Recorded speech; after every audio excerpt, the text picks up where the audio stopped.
we're actually successfully streaming, everybody. This is the first time we've done something like this all together. This is my first time at kind of emceeing this live panel.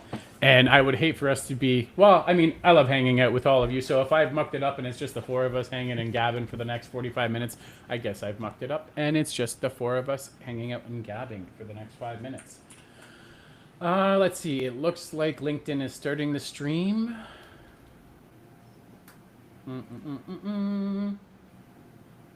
Let's see. And, oh, I can see us up on YouTube. That's good. That's muted. We won't get feedback. Just LinkedIn. If there's anyone in LinkedIn, please let us know. So today we are all gathering here. Oh, wow, that started like a funeral. Let's not start that way. Let's not start that way. Okay. There we go. So we're here to talk video, specifically about you, the audience, getting in on doing video and telling your story and working here all together to attract the young people here. We can't wait on Hollywood. We can't wait on the big budget productions to start talking about manufacturing so that more people become aware of it. We have to be the ones that are driving that change, right? And so I've gathered some of the coolest people I know that I actually met because of the video and the content they put out. Otherwise, we never would have come across each other's paths and ever met up, so that we can all share from our experience. And maybe there's something out there that you can use that's going to have you put down your excuses and pick up your phone and start recording. Because you don't need the fancy equipment, I promise. All right. We are still waiting on Fur, and I will let her in the moment she shows up. Oh, I will send her the link really quick here. Looks like she lost it. That's okay. This is a live production. So everyone here, happy Friday. Thank you so much for joining. Thank you, Jim, Emily, Megan, and Fur. Shortly, I think you're watching the live stream trying to figure out how to get in. I will send you a link very quickly. I promise, my friend. Let's talk about video. I would love if we could start, and content in general. My focus is video, but maybe there's a bridgeway that I'm not thinking about, and I've got these wonderful humans here to help share from their perspective as well. Who would want to go first to talk about what had you actually put out that first video, or what had you get over yourself enough to record and hit post and leave it up there?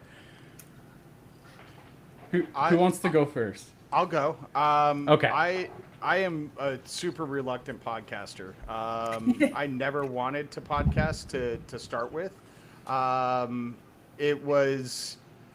So I started this whole journey of creating content. When I started my company, I sent an email campaign out talking about soft skills and how it relates to culture.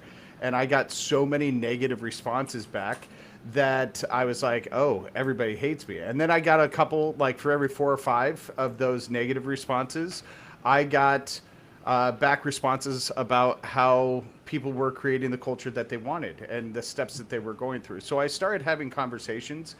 Long story short, a friend of mine challenged me to start a podcast to get those stories out there. I didn't think anybody was going to listen because why would they listen to me? What I found is they're not listening to me. They're listening to the guests that I have on the show. I realized that I had something 3 days after the first episode. I got my first email saying that somebody changed the way that they operated in their meetings based on my first guest. And so I knew that was something I had to continue doing.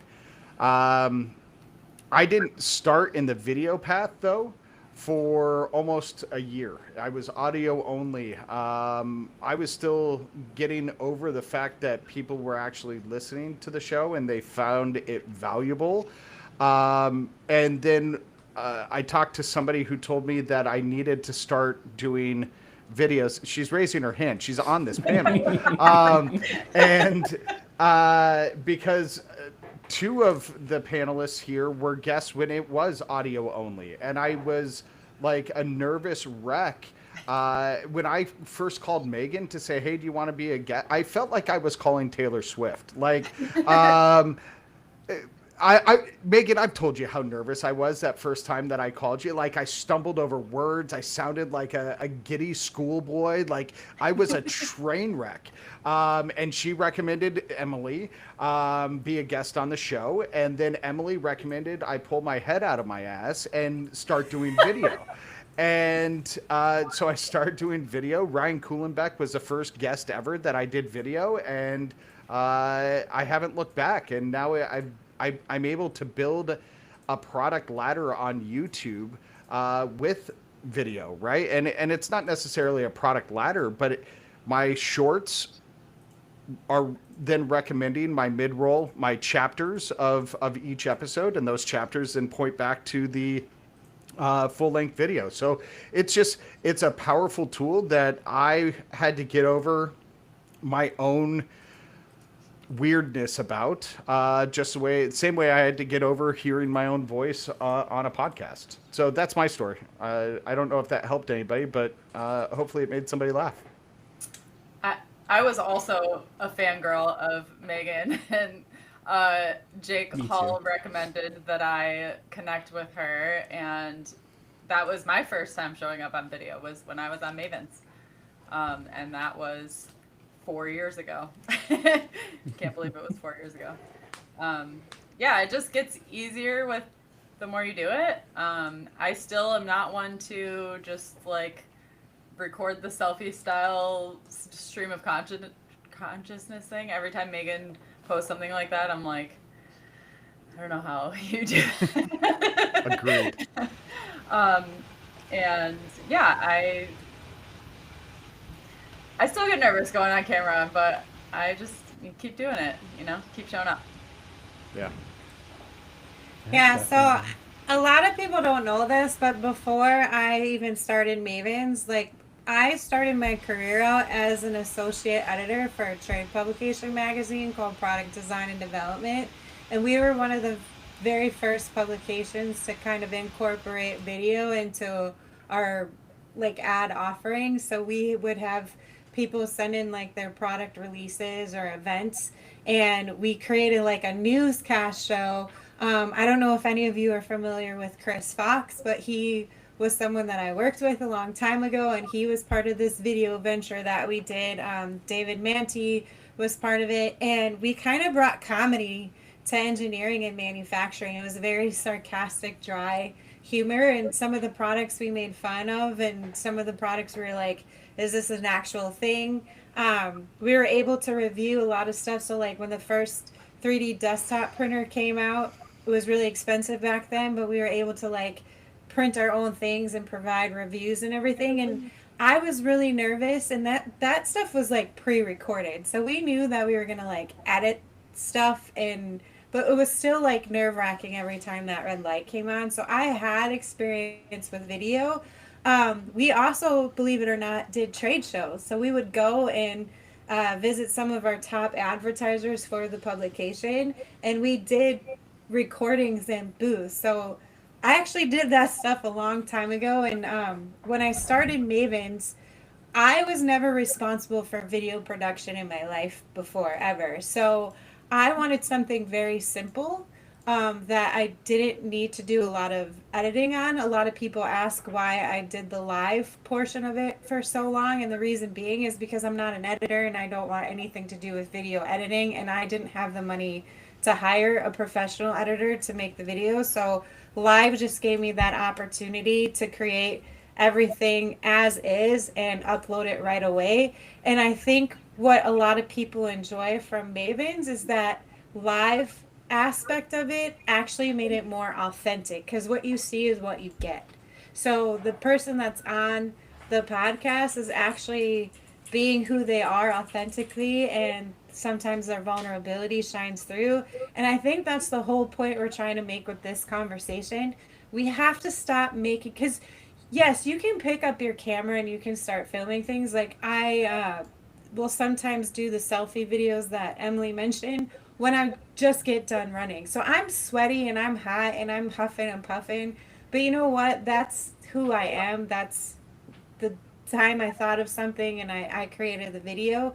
I think a lot of us are getting kind of bored and sick of this stale storytelling aspect that's coming through with some of the content we're seeing, because that's not what manufacturing is. So I want to talk about, how we can bring that emotion into our storytelling, because that's what gets people to connect with what the purpose is behind the products that they're making. Hi, Fur. Hey, Fur. Well, and I love this, and I want Fur. So, Fur, we're just talking about what had us first start doing video in manufacturing. I have So- been hearing everything. Oh, I perfect. just- Okay. My camera was not working, and I was looking for an extra camera to connect to the computer, but I was listening to everything. Oh, perfect. Well, I'm glad you're right there. So, do you want to share first? I'm loving this, by the way, because each of you have a little bit different of how you got here. So, for the people watching us right now, I mean, they're blowing up the comments. I will have to figure this out. So, I'm reading comments right now. Everyone, if you're wondering why they're not popping up on screen, I will read them and we will talk about them. I got to figure out this whole live thing. It's a bump and a bruise in the way, but I promise I'll get this sorted for the next one. But they're blowing up in the comments. I love seeing everyone out there. And the main thing is everyone's got a little bit different reason of, and a different way of how they're doing video and how they're using video, and kind of their why's a little bit different. So everyone in the audience, find the one that you connect with, and that can be your next step, because it's not going to be the same way for me or Jim or Emily or Megan or Fur. We've each kind of found our own way, and I hope that's what you're discovering so far. So Fur, what had you do the first time you did video? Actually, was for MTD. Really? I have no idea what I had to do. Tony asked me if I can join him in an event here in my city, in Monterrey. I said, like, sure, don't worry. I got your back. And the moment I saw him, he just handed me a couple mics and told me, like, okay, you need to interview this company. I actually remember it was Miguel Igareda from Heimbrook.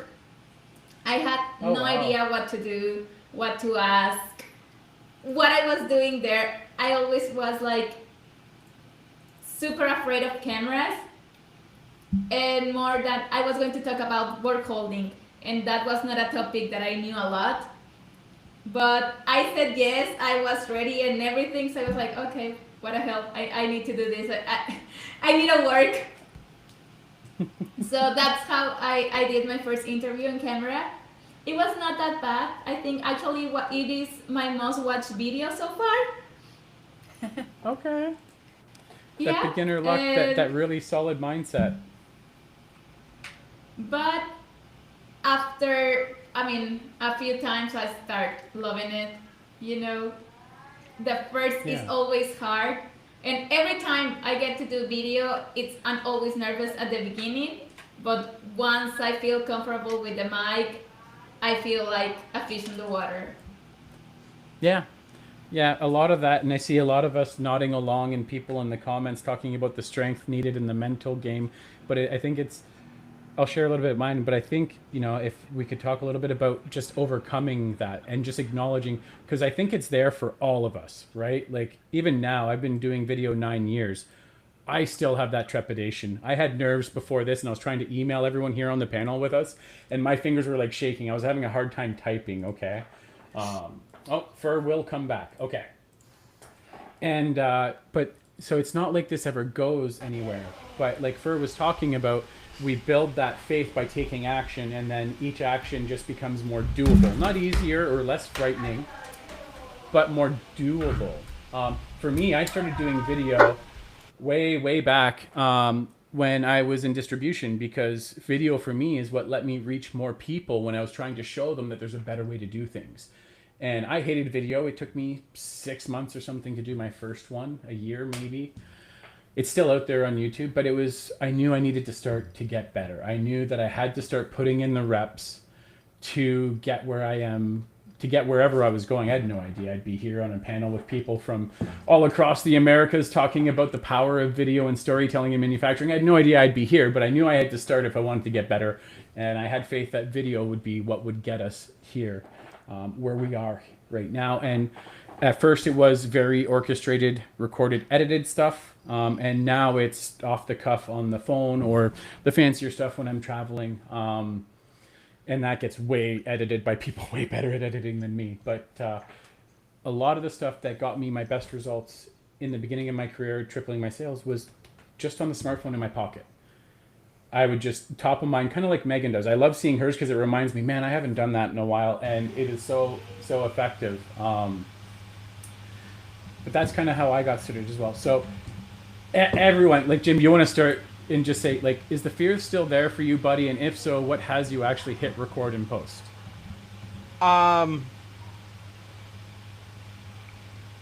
The fear's always there, man. And I, like Emily, I struggle with those, like, hey, guy, type videos where I am using my cell phone.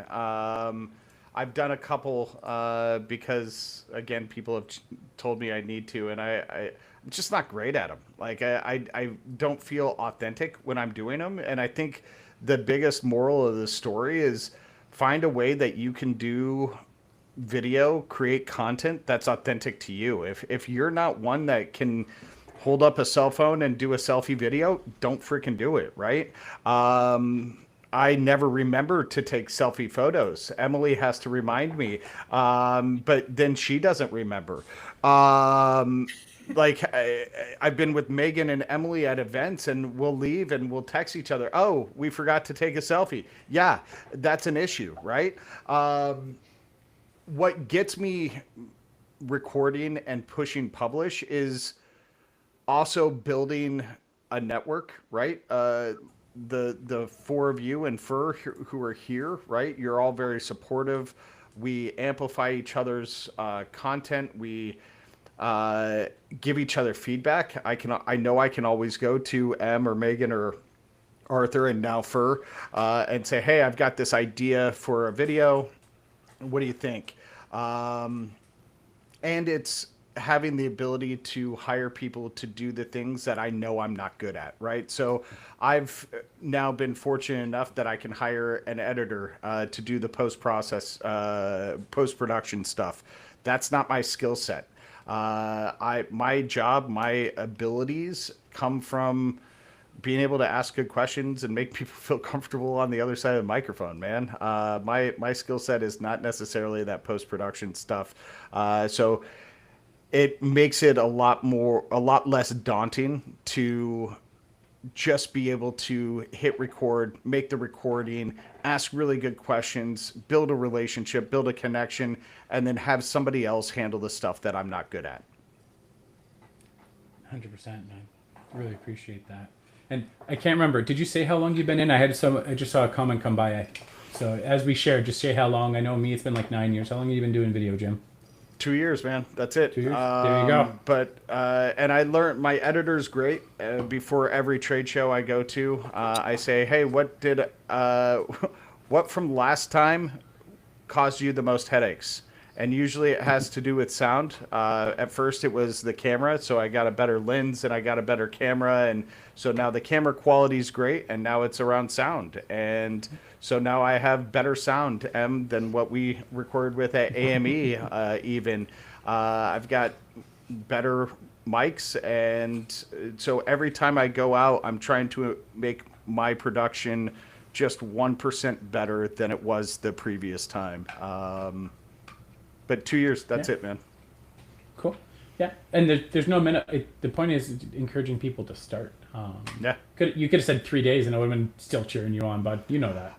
I've only let me rephrase that. I've been doing video a year, 2 years online, Riverside video. Yeah. Only 1 year. I started making content at trade shows last year at IMTS with a cheap gimbal and a cheap lav mic, and just walking up to booths and asking questions and putting it on my YouTube channel. And that then turned into people now paying me to come to trade shows and ask them questions with better technology than I had a year ago. So in reality, live video a year, and it's all about getting 1% better every day. 100%, man. Putting in those reps. Yep. How about Emily or Megan or? Yeah, I said 4 years ago was the first time I went on a podcast. That's my preferred mode, is being interviewed on a podcast. And then I started my own series that Megan was on the first season, live at the Advanced Manufacturing Show Expo in Grand Rapids, and that has since evolved. Now we just relaunched it as the Radical Job Shop Show. So yeah, same thing as Jim. Like I really I like interviewing other people. I'm really good at asking good questions and making them feel comfortable enough to share. And it's not about me. That's back to the mindset question that you had. Like, Yeah. it's not about me. It's about the shop leaders that I work with and what they're doing in their communities and their, with their teams. That's different and real and and making a difference in the world. That's what I really care about is hearing those stories and putting them out there. And to echo what Jim said, I have learned many times over that the production side of things is not my strong suit. So Jim actually produced my first couple episodes of the Radical Shop Show, and I have a team that helps me with, editing and things. I would never get it done if it was all on me. So I'm going to bring up a controversial point here because I know a lot of people are bringing up the quality of production. And I have found that some of my worst quality production videos have done better. But when it comes down to the content, I don't think people are going to be too bothered by if the sound isn't 100% or if the video is not completely in focus. As long as they connect with the content and it makes them feel something, they look past some of those things. Now, I'm not saying go out and make a ton of crappy videos. That's not what I'm saying. But, like, don't have that be a reason to why you're not starting to hit record on your phone or to maybe invest in, like some of these high-end cameras that some of the videographers that I know invest in. Like, you can get things that are fairly affordable, and then that investment you can make up quickly if you just make these videos. So like one of the things that I need to get better at is when I actually go to trade shows is taking my camera out and setting up like brief interviews like Jim did. But I just get up, like I'm a writer by heart. Like that's where my skill set is. So I don't think about setting up cameras and all that other stuff because I'm just trying to get the story and have that intimate conversation with the people I meet. So I definitely need to get better. Like, hold on, let me set this up so I can capture all of this good stuff on film and then figure out how to break that into chunks. Yeah. Well, and look, for people in the audience watching us right now, you could be in a similar place like myself before I started, or like the others here, where you've got reasons and considerations that has you not starting. And what Megan was just talking about, like don't get so hung up on the quality side, is a huge one. That's one that stopped me for that 6 to 12 months. It was like I kept telling myself, oh, I need better this, I need better that, and I need better this. It was actually a video by Gary Vaynerchuk as I was doom scrolling. And he showed a video from him when he first started video a decade before when I saw the video. And he was like, look, he's like, I had to start to get where I am here. You see how natural I am on camera. You see how easy it is for me to take videos and to make content and to actually put myself out there. He's like, but this is where I started. And he shows a video and you can still find it. He doesn't take down his stuff. But was that the British guy that kept calling himself a prick? No, that's someone else. Gary Vaynerchuk is VaynerMedia. He did Wine Library originally for his dad. I don't know if it was video. Someone tagged me or linked me to a video of a British guy who shared a blooper reel of himself trying to make videos. And he kept fumbling over his words. And his accent just made it that much more enjoyable. But every once in a while, it'd be like, oh, you prick. Like, he just, like, he was getting so frustrated with it. That sounds like a video of my buddy Mike Sutton. Mike, I don't know if you're out there in the audience right now. We got like 35 people watching. Anyway, I don't know if he's out there, but he did do one like that recently, and he called himself a prick in the video. I was laughing so hard. It was great. Yeah. But it's not letting yourself get stuck, right? That's one of the things I like about phones is getting so easy to pick it up and record now, and they just released a really like it's an app that I'm using right now. I've got all this expensive software and hardware, and I'm editing on my phone in an app called Edits, and it's put out by Meta, the group that owns Facebook and Instagram. And it's like you can add animated subtitles, you can tune the audio and make the audio sound better, and you can trim it and cut it. And I was like, and it's intuitive and super easy to use, and it's available on Android and iPhone. So I was like, holy crap! Well, this is easy. It takes down those barriers, right? Because let everyone in the audience today, you're all capable of hitting record and posting, but you're not, and there's something in the way, and that's what we want to try to bring awareness to. So for how long ago was it that you did your first video, and then what do you still have fear come up for you before you do video?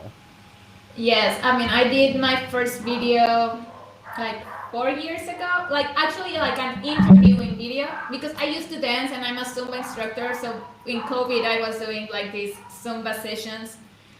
And for me, that part is easier than actually an interview, because something I don't like is like to look that I don't know about a topic.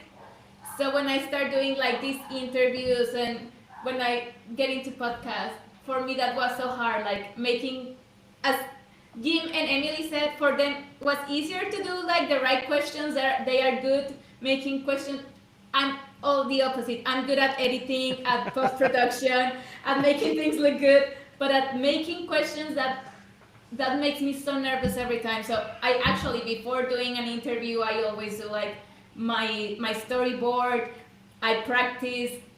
I learn everything I need to learn about this machine or this tool or whatever, because I'm afraid of that part every time. Even though I have been doing video for 4 years, I'm afraid every time I have to do an interview. And I always try to prepare myself. Like, I don't enjoy lives at all, because you don't know what's going on and you cannot edit that, because my part is the editing and make things look good. So We need to team up. Yeah. You, Emily, and I need to team up. The three of us would be a powerhouse. Complementing skill sets for sure. Yeah, Definitely.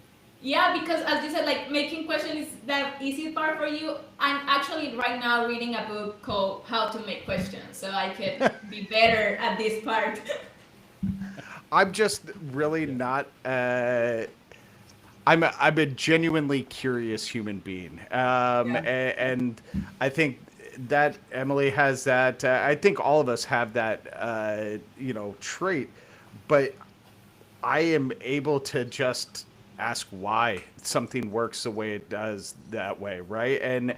And that vulnerability seeps through to the guest, and when you're vulnerable with your guests, it helps. And I'm not trying to mansplain to you, I'm sorry, how to ask questions, but it just makes it easier when I'm more vulnerable too, right? And when I show that I'm messing up, then the guest doesn't take it as seriously themselves, I guess, is the point. And I think you're right, Jim, because like in my first interviews that I did with MTV, as I told you before, I have no idea what I was talking about. Like, I didn't know what a word holding system was. So all my questions were very genuinely, because I had no idea how that worked. And the comments we got and how I got this job was because people like that. Like, they said, like, she's making questions a lot of people are afraid to ask because they are supposed to know it already, because they are in this industry and they work with these things every day. And I really didn't know anything about it, so I just asked whatever I thought, like, I want to know more. But yeah, I get that part, that when you ask genuine questions, it gets easier, but I'm just get so nervous every time, really. I don't want to mess up. Are you nervous right now? Yes. Okay. I don't like life. Well, I do want to thank all of you for being here. I'm really enjoying the conversation. And one of the things that Fer was just pointing to was that authenticity. And that's what we're asking the people in the audience to bring, is their authenticity, right? The whole reason I want us to talk about this is, look, we've got a big gap out there in the industry. We've got a bunch of youth and a bunch of parents and guidance counselors and people in schools that have no idea what manufacturing is. Are there bad jobs in manufacturing? Yeah, there's bad jobs in any career path though. And what I'm hoping from this is we can get a ton of people that actually love the career path, like myself and like all of us here, to be more vocal about that and to overcome whatever's stopping them from talking about it. And I am just as bad. I am not up on some like high horse or soapbox. This is also a reminder for me that, you know, I don't always talk about on my other socials outside of my manufacturing ones about how much I love manufacturing, and that's a disservice to the people I know and love because they're not getting to learn about the industry either. So, can I ask you a question real quick, Yeah. Arthur? For sure. So, Are you kidding? No, this is a live. You're not allowed to ask questions, Jim. It's my show. No, yeah, go How ahead. dare you? that's why I didn't want to ask you a question, man.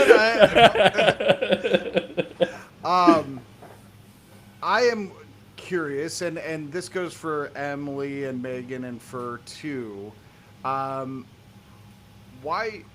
don't you talk about it on your non-professional social, right? I mean, I'm connected with each of you. We'll get connected on Instagram here after the show. But the four of us, I think, are equally as guilty of this, right? We're connected on these platforms, and we have strong voices. I have my LinkedIn or my Facebook and my Instagram locked down, like, and part of that is I have young kids, and I don't like trust the rest of the world to see young kids, right? But even those smaller networks, I don't necessarily talk about manufacturing as much as I do on my business pages or on LinkedIn. Why do you think that is? So, Yeah. can I answer this? Because this is so great. Yeah. I have actually been playing with the idea of like trying to combine everything. So some people have multiple channels because they don't want to overlap like what their interests are or whatever, or like if they do multiple things. So like outside of manufacturing, like I'm a single mom who's dealing with, you know, divorce still because we're in a custody battle, but I also am a domestic abuse and sexual assault survivor. So I have those things part of my life. So do I make the decision to keep those topics separate, or do I combine them all and risk the fact of losing certain followers because they just don't want to be overwhelmed with the information? But like with the kids stuff, my kids' faces are all over the internet. Am I a bad mom for that?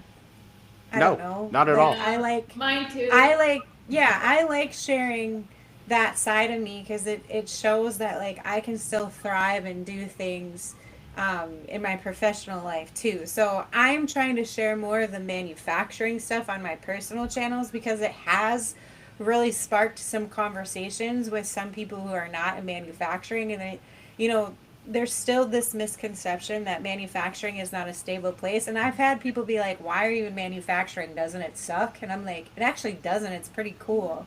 So it has started conversations. So I'm really like strategizing for next year how I'm going to combine all of my worlds together because it is who I am. And I think manufacturers need to take that in consideration. Like, you have your machines, you have your processes, but those wouldn't be working without the people who are on your shop floor.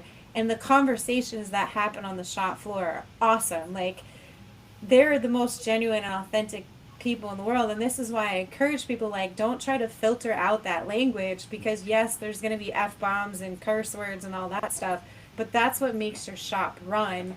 And they're so passionate and proud of the work that they're doing. We're not seeing enough of that. Like, can it be dramatic? Of course it can, but who doesn't like a little bit of that drama that runs the shop floor? And I think that's what our industry is missing. Yeah. And you know, I'm coming from a place, so I started out in creative writing. I used to write poetry, I did spoken word. And what do you learn as a creative writer? You are taught to bring in the senses. You're taught to over exaggerate something so that people can feel what you're going through. When you try to get into technical writing, it's the complete opposite. They teach you to just focus on the technical features. don't over exaggerate something, especially when you're writing for digital, because people want short, concise, direct information, and that cuts out a lot of the story. So I think the reason why a lot of people like my writing is because I'm able to combine the creative with the technical and still keep that emotion into what's actually happening with all these machines and processes. I preach this all the time to my customers. Personal content sells. Yeah. Like, people want to know the humans behind. Yes, this is a B2B world, but as our friend Eddie calls it, H to H. Like, you're human. You're still working with a human, always. Mm-hmm. You know, there's a human that you have to sell to, and this industry is very much built on relationships and trust. And the way that you build that trust is by telling your personal stories. That's what makes you memorable. Telling, And I like, think that, sorry, Emily. I think that right now with all the artificial intelligence and all Yeah. these robots, it's very important to Even keep more it important. organized. Yeah. Totally. Well, and Although I that's- do like those baby generated videos where they're taking baby images and having the adults. Have you seen those? Hilarious. So Riverside does that. Yeah, you they can, do. On Riverside, you can change your guest and you into a baby for Yeah. the clips. And Yeah. I'm so I have curious. seen Please don't those do that. podcasts, the baby Yeah. podcast. yeah, But it's a baby podcast at that point. Yeah. Yeah, I love them. If you guys want those clips, like, you can do those after. I'm not personally going to do those. Thank you, Arthur. Thank you. What we're all He's like, talking "I'm about, not on board." though- Please no. No, but and because Jim's original question is why wasn't I talking as much on my personals about it? I'm still Right. recovering from something I grew up in, where there was always a separation of work and fun, and you know, since I went out on my own, I've been able to work through that. But I think that was still what was holding on. I had separate Instagram accounts for Yeah. work, and I had separate Instagram accounts for personal. And what I'm finding is I'm only ever updating one of them. So if one week I'm good on my personal, cool, that's great, I do that. But then if the next, like, I'm not able to bridge that, and I think that's because I'm a human being and it's all of me. And Yeah. what we really need to communicate out, I believe, to the next generation is the real humans that we are, what we like about it, the challenges we overcome, because I believe a life well lived is one with challenges and adversity and the overcoming of things. And I think our careers, like, reflectively prove that. And we just got to show them that they have a place they belong, where there is people that mess up. They don't have to be super perfect to be part of this industry. Whereas there's lots of industries out there right now that a lot of young people are looking at that do kind of preach that perfection, and that, like, inhuman kind of, like, angle. I don't know. I don't want these kids going into jobs pushing papers, and then they're going to be obsolete by AI by the time they get out of high school, and they could be working towards entering manufacturing in the trades right now. My daughter's in a welding program, and by the time she graduates, she's going to have 2 years of her training done, and she's going to be employed, and she's only in grade 9 right now. Grade 10 or 11, depending on, we got to get her English has got to stay at a certain level for the trades program. But this is because we've talked to her about the different career paths. And I know that more young people will find one, whether it's welding or machining or construction or automotive, some trade where they're working with their hands, and AI isn't going to replace them. And that's the gift I want to give to the next generation. That's why I got you all here with me. So that's that. Why? I don't know, man, because I'm an idiot and I'm working on it, okay, Jen? So you feel free to call me out on it, and I'm going to post more about it, and I encourage all of us to. I've posted business things on my personal channel, like, I don't know, 5 times in the last week. So There you go. Hey! I'm doing it. What I've got to do is I've just got to get past that, and this stems from my part stems from my time in the corporate world, right? Mm-hmm. Where I wasn't allowed to have a personal voice that was branded with that brand, with my company brand, right? So I wasn't allowed to have that voice as recently as 4 years ago, that I would talk about my beliefs, my values, my political leanings, all of those kinds of things on social media, because it was against the rules. And so I delineated between personal you know, the kids stuff aside, I delineate between personal and professional because of that. And I think that that's carried over into owning my own company, and that's why I have 3 freaking Instagram accounts, and 3 Facebook accounts, and 3 LinkedIn accounts, and multiple TikToks. It's because I still carry some of that corporate trauma, I guess we can call it, with me, and the leadership and the culture of the corporate world wasn't as inviting and to be authentically me every space that I was showing up in. And so what I'm taking from this is I need to do a better job of being that authentic voice, and unblock or unprivatize my personal LinkedIn and all of that kind of fun stuff, or personal Instagram. So anybody who wants to follow me can follow me, and stop gatekeeping that personal content. But I think that's a fair thing to think about, because there are still corporate companies that don't want you to share your personal thing, because depending on, and I don't know how it is outside of the United States, so I'm only speaking from what I'm observing here in the US and what the current administration is, but there is tension, and it's based off of what people's beliefs are and personal opinions are and personal feelings are. So I would tell people who are tuning in today, think about what your goals are, what your values are, and ask yourself if you are okay and prepared to either have those crucial conversations with people who are going to disagree with you, or if you just want to avoid confrontation altogether. And if you want to avoid confrontation and not deal with the headache of having those crucial conversations, then I would suggest, yes, keeping your channels separate, where, because I lead with curiosity and I'm always looking for ways to improve who I am as a human being, I don't get offended very easily. Like, I want to know why someone's upset with me, so I'm okay having those uncomfortable conversations. And I think that's why it's easy for me to like bridge certain things together. Because I mean, I remember I called Jim up and I'm like, hey, this is going on, and I know you lean this way. Right. And I don't really lean that way. And this is what I'm thinking. Am I really a horrible human being for thinking this way? And he's like, dude, if people are not going to be your friend because of that, that's stupid. And I was able to reach out to him because I trust him as a friend, and I knew he was going to be honest with me. So you just have to just be aware that if you are combining your channels and you do share an opinion that some people might disagree with, just be prepared for those. Well, so Well, let me follow. Sorry. Is it super quick? Because we're about to end, and I want to wrap up. Is it super quick, Jim? Because we got. Yeah, what do you do when people don't come to you and want to have those conversations, and they just unfollow you, and that then ruins that brand? That's Then they're not for you. It is what it is. Right. Then they're not for you. Well, I'm more asking for the audience, like, Yeah. who is in that moment of trying to determine how authentic they are, what self they bring to certain online spaces, video spaces, right? So, sorry, Arthur, that was quick. It's all good. I love it, but I've got like 60 seconds to wrap, my dude.